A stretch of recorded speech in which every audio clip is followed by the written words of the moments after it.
What's good, y'all? Welcome back, welcome back, welcome back, welcome back, welcome back. Okay. What's good, y'all? Welcome back, welcome back, welcome back with another video, man. First thing first, how's everybody doing? Hopefully you guys are doing well, amazing, stupendous, lovely, absolutely amazing. Now we are finna deep dive, we're finna dig into Alfa Romeo, and yes, they added Bottas from Mercedes. And then they added Guanyu Zhou. Guanyu Zhou. Butchered that. So sorry, I butchered his name. So sorry about that. But we finna see why F1 was keen to get him on the 2022 Alfa Romeo drive. Hopefully he's good. Like I said, I don't really know anything about him. So hopefully this video does tell us a bit more about him, see what he's talking about. I don't think Alfa Romeo is really going to be a factor just because, they aren't really a good team. I mean, like I said, you never know. You never know, but I think majority of us don't see him as a contender this year, which is perfectly fine. But maybe they can, have a good race here, and especially with, Bottas, his experience, stuff like that, coming from Mercedes and Williams. Hopefully we do get to see some. Hopefully we do get to see something from them, but who knows? Probably won't. He probably won't. But some F1 news. 12 days. In 12 days, the F1 season starts. Sunday, 11 a.m. Eastern Standard Time. Hopefully I'm able to go live for that. Like I said, if I don't have any games or prior commitments on that time, we should be good to go. But it all just depends on my prior commitments and if I get if we have any games that day, coach. But also, Fittipaldi will probably be the driver for Haas, replacing Mazepin, as you guys know, because of his dad and his ties to Putin in Russia. So pretty cool. Hopefully he does well, Fittipaldi. And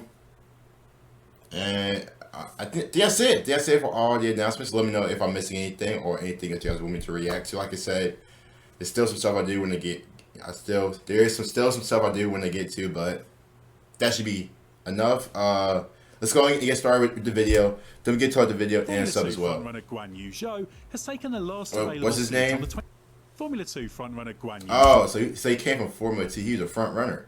So Buddy didn't even win it. Who won Formula 2 last year? Buddy didn't even win it. Zhou has taken the last available seat on the 2022 Formula 1 grid with Alfa Romeo, where he will line up alongside Valtteri Bottas for his rookie season. The 22-year-old will become the first Chinese driver to race in Formula 1. That's what's up. And comes to Alfa Romeo with significant sponsorship He's money. younger than me. So what should we expect from Zhou, and how big an impact could he have both in terms of his driving and on the popularity of Formula 1 in the massive Chinese market? I think just because of him in there, hopefully, we're probably going to see like a bigger audience or bigger like impressions and mentions from China, just because of Buddy. I'm not gonna pronounce his name right now. I'm not trying to butcher his name, but hopefully, this will bring a bigger this will bring a extra audience from China just because of him. Like I said, if he performs well, like I said, I'm not really expecting any podiums or wins, but if he drives well and performs well, man, that's gonna be big.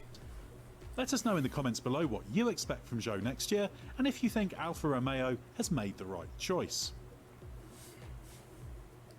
Why he got Zhou has been earmarked as a future Formula 1 What's his name, Joe or ever Zoe? since he joined the Ferrari Academy while still in karting back in 2014. He subsequently joined the Renault Academy, now the Alpine Academy, in 2019 and races with its support in Formula 2. He is currently second in Formula 2, driving for the UNI Virtuosi team, 36 points behind fellow Alpine Academy driver Oscar Piastri, with 2 events remaining. His F2 performances, winning 3 races in 2021, mean he is well qualified for Formula 1. Oh, yeah, he's solid. One of the drivers he beat to the Alfa Romeo seat is Piastri. And that's because Zhou also comes with significant sponsorship backing, as well as support from F1 itself, giving the value of a Chinese driver and the likelihood his arrival will lead to a lucrative second F1 race in China being added to the calendar in the future. I figured that. This is why he has long been at the front of the queue for the drive with a Sauber-run Alfa Romeo operation, even though delays caused by what team principal Frederick Vasseur has described as a complicated contract and the potential sale of the team to Andretti, which is now off the table, have meant a long wait. Now, the long-awaited deal has been completed and announced. Zhou, known in Europe as Joey, has no... So his name is Joe. I mean, my dumb ass, but it's pronounced as Joe. Guanyu Zhou. Yeah, I feel like I'm butchering his name. I feel like I'm butchering his name. I don't know though, but hey. No chance to get into the Alpine lineup for 2022, given the team has Esteban Ocon contracted until the end of 2024 and former double world champion Fernando Alonso on its books. I always forget about Alpine. I don't know why. I always forget about them. Williams earlier in the season, but Alfa Romeo was the logical fit for Zhou. The complication. So he says Zhou. Is it Joe or Zhou? I'm just going to say Zhou. That's it. I'm done. I spent too much time on Blaze's name. Keen for a multi-year deal, but Alfa Romeo only wanting a one-year commitment. The team has not confirmed the contract length, but it has only referred to Zhou as a driver for 2022. But he is driving for him, Our though. understanding is that this reflects the fact the team won the push and pull over contract length, given it was in the strong position of having the only remaining 2022 race seat. And had the deal fallen over, it could have picked up Piastri or stuck with incumbent driver Antonio Giovinazzi, who only learned for sure that he was out after the Mexican Grand Prix. While Zhou does come with huge financial backing, that doesn't mean he isn't a good driver. Wait, actually, will explain in a moment, I think you guys told me where Giovinazzi went. And supporting the race. It's only but I forgot. You watch our I ain't videos, gonna cap. I still forgot where Giovinazzi went. Allows us to do what we do, so it's very much appreciated. And remember, if you want to be one of the first to watch our latest video, hit the notifications bell so you will be informed the moment there's something new to watch. And now, back to F1's newest driver. How good is he? Zhou is in his 7th year of car racing, having stepped up from karts with Ferrari support in 2015. He impressed in his rookie year in Italian F4, finishing 2nd and winning 3 races. That's what's up. But he lacked consistency across 3 years of European Formula 3, despite winning 2 races in his 3rd season in 2018 and finishing 8th in the championship. At that point, his career was at risk of stagnating, and he even briefly considered a move to Formula E with DS Techeetah, where he was a development driver. That was Zhou's 4th and final year as a Ferrari driver before switching to the Renault scheme alongside a step up to Formula 2, where he scored 5 podiums in a solid rookie year. He again failed to turn that into a title challenge in his sophomore season, but Zhou's 3rd year in F2 on the rebranded Alpine Junior programme has been much more successful.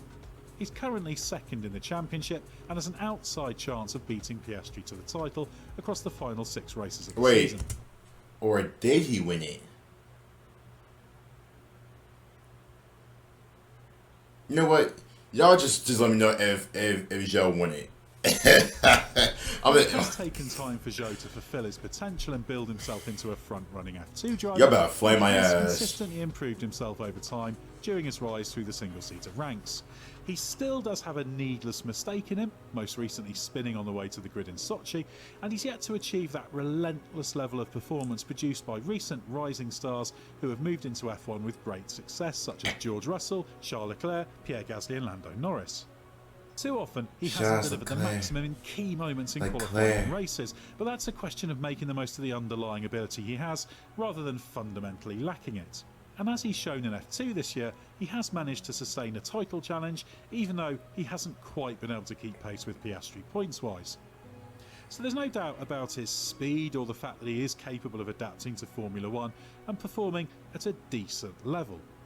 So far, Zhou's experience has been limited to running an old Renault machinery and simulator work, on top of a successful FP1 outing for Alpine at this year's Austrian Grand Prix. There, he attracted praise from no less than Fernando Alonso. His approach, character and attitude has certainly impressed Alpine, and this will serve him well with Alfa Romeo. In Bottas, he has a vastly experienced teammate. That's what I'm saying. And one quick enough to have given Lewis Hamilton a run for his money in qualifying over the past 5 seasons. And you're telling me Bottas is not going to teach my man? Like, he's not going to teach my guy? Like, the tips and tricks? Of course he is. You know what I mean? So, gonna be very, very interesting. It's basically gonna be like Bottas. Like, I mean, could you say just like Bottas's team now? Like, it could run through him because, like I said, Berber from Mercedes to Alfa Romeo. So a pretty big drop off, but. The seed of hope. Y'all ain't see that. Y'all ain't see that. Y'all ain't see that. I didn't see that. Alfa Romeo describes Zhou as a trailblazer who will write a pivotal page of his country's motorsport history. It also refers to him as a role model, given he is China's first F1 driver.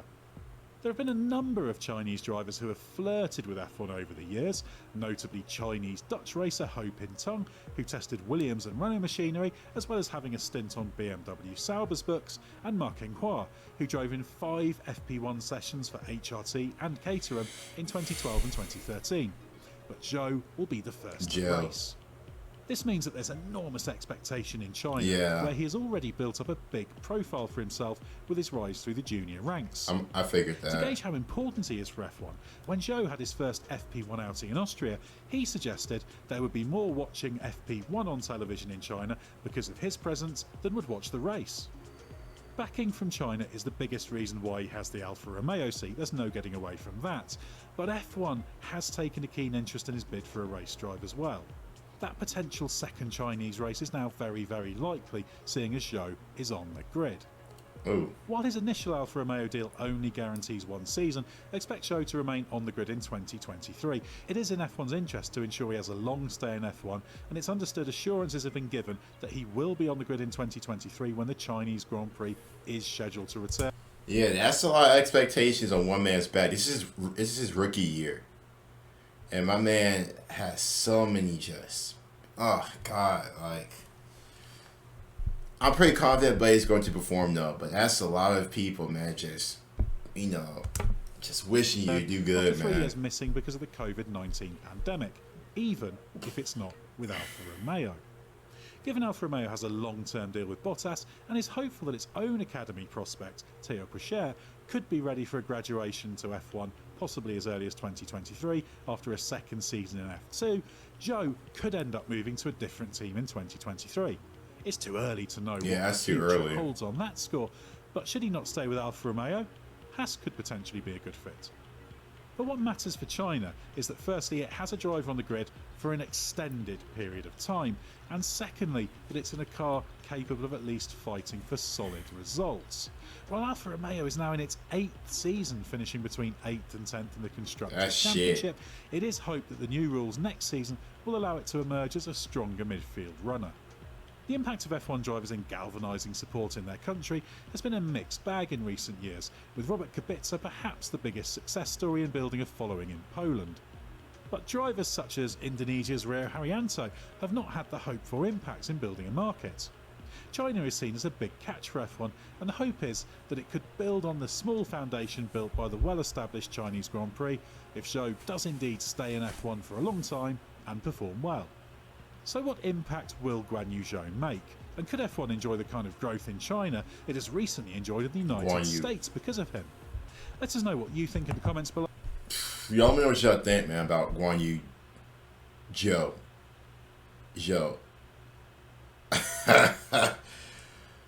Yeah, but overall, I am pretty overall impressed with him. Like I said, you know, he was in F2, racing in Italy.